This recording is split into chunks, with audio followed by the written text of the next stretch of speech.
High, so আজকে হচ্ছে জামাই ষষ্ঠী আর তার সাথে আমাদের এখানে মহিষী মর্দিনী পুজোরও ষষ্ঠী। তো আমরা সবাই মিলে চলে গেছিলাম একটু মেলা ঘুরতে। প্রথমে তো ঠাকুর প্রণাম করলাম এবং তারপর মেলাটা ঘুরে ঘুরে দেখছিলাম। এখানে বিভিন্ন ধরনের দোকানও বসেছিল মেলায়, খাবার থেকে আরম্ভ করে সব কিছু। তারপর আমরা একটা খেলনার দোকানে গেছিলাম, যেহেতু আমার বোনপো ছিল, ও অনেক কিছু দেখলো। তারপর লাস্টে এই বন্দুকটা চয়েস করলো।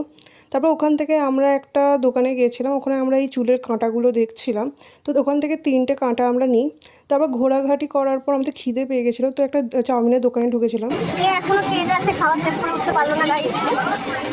আবার কখন শেষ হয়ে গেছে, এখনো খেয়ে যাচ্ছে। এত স্লো স্লো খায় কি বলবো, এত স্লো খাস কেন? হ্যাঁ, দর্শক জানতে চাইছে এত স্লো খাস কেন?